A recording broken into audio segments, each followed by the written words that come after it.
What's going on, guys? Vulkan here, and unfortunately we got the news that Outriders has been delayed, but we do get a demo that lets us play the first few hours of the game on each class, and this progress carries over into the main game. Now, one thing people might not realize is that this demo isn't timed, so if you want to, you can actually play it all the way up until launch. Now, I'm going to make another video of how to maximize your time on the demo so that all of your characters are geared to the teeth and way ahead of the curve when the game launches on April 1st. Okay, so that's enough about what's coming. Let's get to the point of this video, and that is what class is best for you. So we have 4 to choose from, and if you're like me, you're torn between 2 or 3 or maybe even all 4. So we're going to cover all of the strengths and weaknesses for each class and what type of player might like them. So for those that don't know, Outriders has 4 classes: the Pyromancer, the Devastator, the Trickster, and the Technomancer. But before we dive into each class individually, I did want to talk about the classes as a whole and a lot of the mechanics that they share. So each class has its own healing mechanic, because in Outriders, you can't just pop a health potion or a med kit to recover your health. You have to do something specific. And some of these are going to work better for certain playstyles than others, so make sure to pay close attention. You don't want to pick a class that only recovers health in melee range if that isn't your playstyle. And in addition to healing, each class also has its own melee ability that applies a debuff to enemies. So for instance, the Pyromancer's melee will cause enemies to burn, while the Devastator's will cause them to bleed. So you can either build around these ailments or use them to help boost whatever build you're going for. The last thing I wanted to touch on is class trees. So we're going to be covering what each tree specializes in for each class, but for the most part, classes are not going to limit your ability to specialize in certain weapon types. And I've gotten a few DMs with folks asking, what class is best for snipers or shotguns? And honestly, there are multiple ways to boost those weapons, so don't worry about it too much. Okay, so now that that's out of the way, let's start our deep dive into the classes. The first one up is the Pyromancer. And as a Pyromancer, you're going to be able to manipulate explosions that clear hordes of enemies and use infernos to engulf anything in your path. Now, this class plays best from medium range because they lack the mobility of a Trickster and the toughness of a Devastator, but they offer a great tool set so they can be deadly from behind cover or in the open. Now, who is this class for? So the Pyromancer is perfect for those players who love AoE builds or taking on groups of enemies. Lots of their skills are built around dealing large amounts of damage around target enemies or in an area around the player. And they also have a decent amount of crowd control skills, which afflict enemies with Ash, and that causes them to freeze in place momentarily, which allow you to set up pretty decent combos. So one of my favorite things about the Pyromancer is their ability to push enemies out of cover with their thermal bomb skill, which ends up placing a bomb on an enemy, and if they die, they'll explode, dealing huge damage to everything around them, and also marking them for healing, which we'll cover later. And the Pyromancer's melee skill is all about burning cleaves and AoE. So when you melee while you're running or standing still, you're going to be able to strike all enemies in a cone in front of you, inflicting damage and applying a burn to them. But if you're sprinting and you melee, you'll actually jump forward and smash the ground, dealing AoE damage and inflicting burn on anything in a small radius around you. And when it comes to healing, the Pyromancer recovers health by marking enemies with their skills. And if you have any marked enemies that you kill, you're going to regain a portion of your health. So the best way to do this is to mark a whole slew of enemies and then nuke them all at once to gain massive chunks of health back. Remember we talked about that thermal bomb skill? If you're in danger, you can hide behind cover, use thermal bomb, it'll go underneath the ground, afflict an enemy, you can kill them, they'll explode, killing them, maybe killing everything around them, and if not, then it'll mark them. Then you can easily clean up the mess and recover big chunks of health.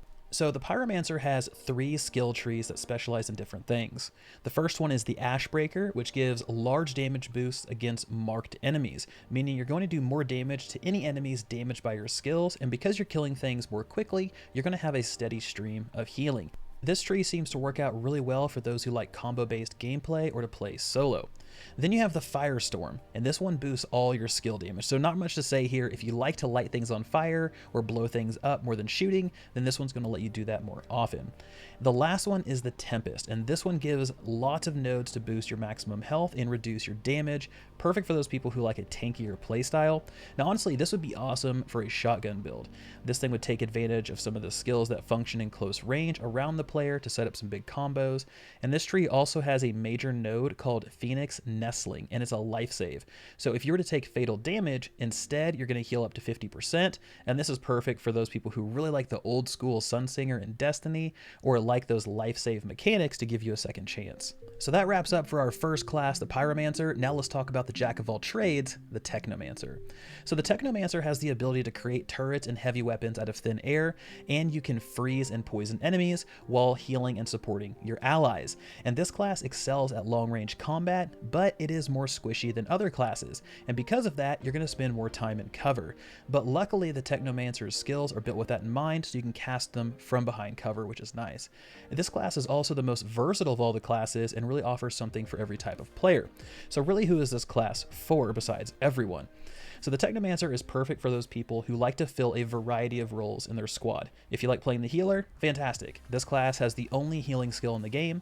If you like summoner classes, then the Technomancer is right up your alley because you are able to summon turrets, gadgets, ordnance, all of these things that you can control and build around. And if you're someone who really likes to snipe, this class has a ton of skill nodes to build around, boosting sniper damage, which lets you clear battlefields for your group. Now the Technomancer also has some really strong crowd control skills like Cold Snap, which freezes everything around you and in front of you, which allows you to set up some really cool combos. Now one of my favorite things about the Technomancer is a skill called Tools of Destruction, and this can either summon a heavy machine gun or a rocket launcher depending on whether you press or hold this skill. So the rocket launcher is great at clearing groups of enemies. You got 3 shots and you can really kind of wipe a lot of things out, and the machine gun is perfect for single target damage. When it comes to meleeing, the Technomancer's melee skill is great for crowd control because it freezes any enemy that it hits. And if you melee while you're running or standing still, then you're going to strike all enemies in a cone in front of you, freezing them in place. If you're sprinting in your melee, then you're going to jump forward, smash the ground, deal AoE damage, and freeze everything in a small radius around you.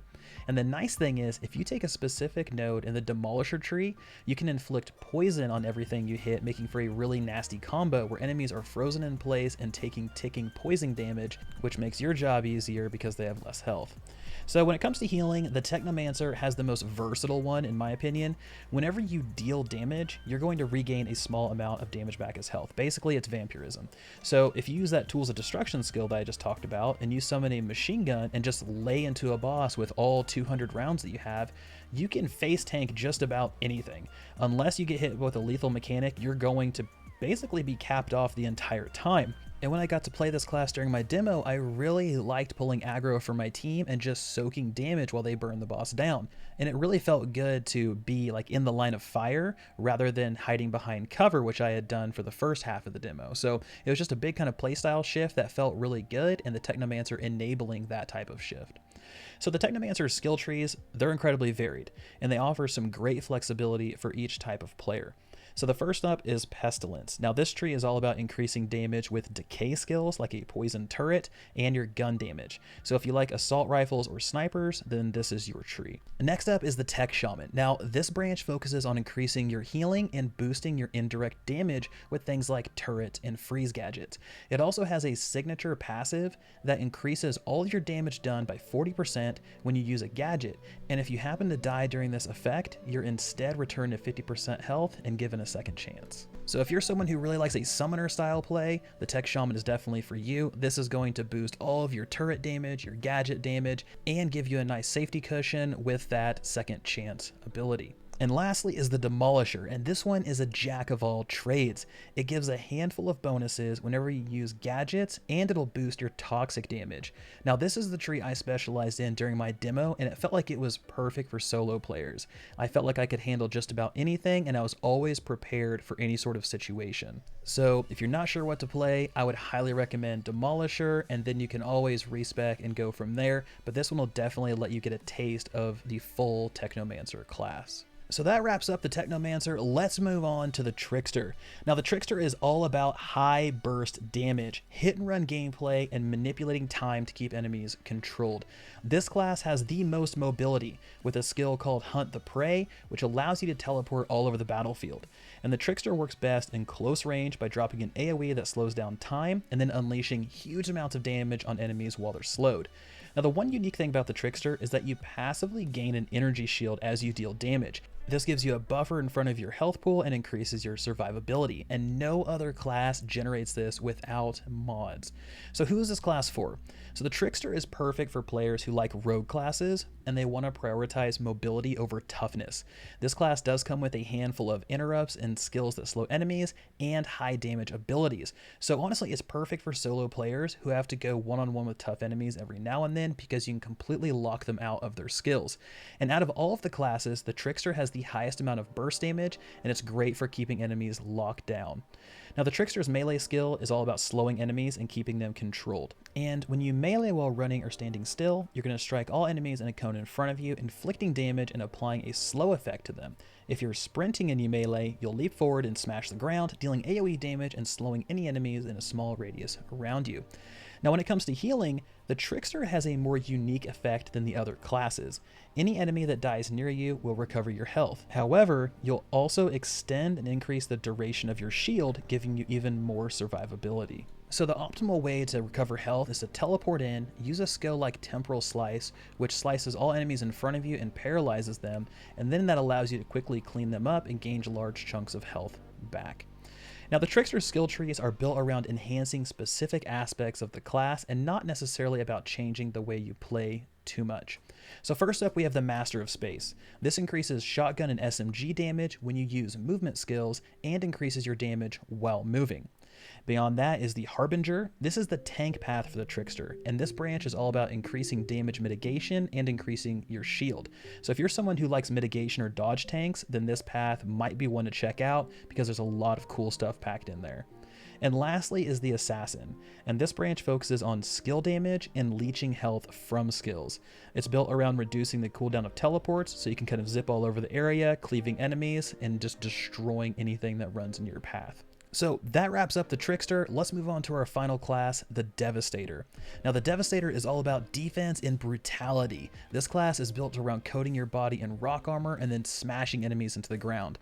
And what this class lacks in mobility, it gains in armor and health. The Devastator works best in close range combat and uses skills to shatter enemies. So who's this class for? So the Devastator is perfect for people who like to play as a tank, but they don't really want to sacrifice much in terms of damage. This class has a large amount of stun and interrupt skills that can be used to shut bosses down and keep them from casting anything. So in short, the Devastator can be incredibly impactful in a group to control the flow of battle and maximize those damage windows for your Tricksters and your Pyromancers. Also, if you really like to play like Barbarians or Bruiser type classes, then the Devastator is built specifically for you. So the Devastator's melee skill inflicts anything it hits with a nasty bleed. And when you melee while running or standing still, you're going to strike all enemies in front of you in a cone, and if you're sprinting in melee, you'll leap forward and smash the ground, dealing AoE and applying that bleed to any enemies in a small radius around you. And now when it comes to healing, any enemy that dies near you will recover your health. And this works perfect for the Devastator since most of the time you're going to be right in the thick of it. Now the best way to recover large amounts of health is to cast Golem Skin, which is a skill that coats your entire body in rock armor, which reduces your damage taken, and then cast a skill like Gravity Leap, which causes you to leap into the air and smash down on groups of enemies, instantly killing them, or you can use something like Impale to quickly put all groups of enemies on rock spikes and kill them more efficiently. Now the Devastator's skill trees vary greatly between defense and offense. So first up is the Vanquisher, and this branch is all about close range combat and increasing the amount of damage you can do with shotguns and assault rifles. Next up is the Warden.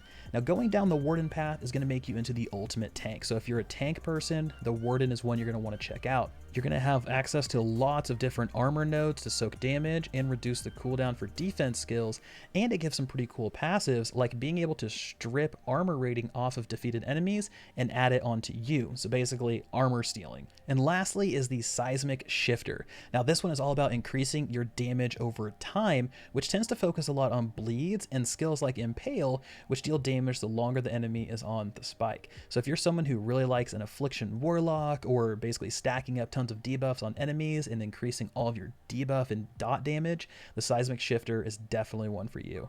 And that wraps up the Devastator. So now that we've been through a deep dive for each class and really explored what each one brings to the table, what are you guys going to main? And what are you guys going to make as an alt? I mentioned that I was torn between a couple of them.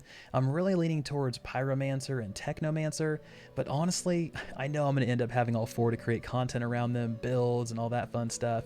I have played the Technomancer, the Devastator, the Pyromancer, and I've spent a little bit of time on the Trickster, but overall, it's been great. They all have their own identity. I think you guys are really going to like them, but let's hear what you guys want to main in the comment section below.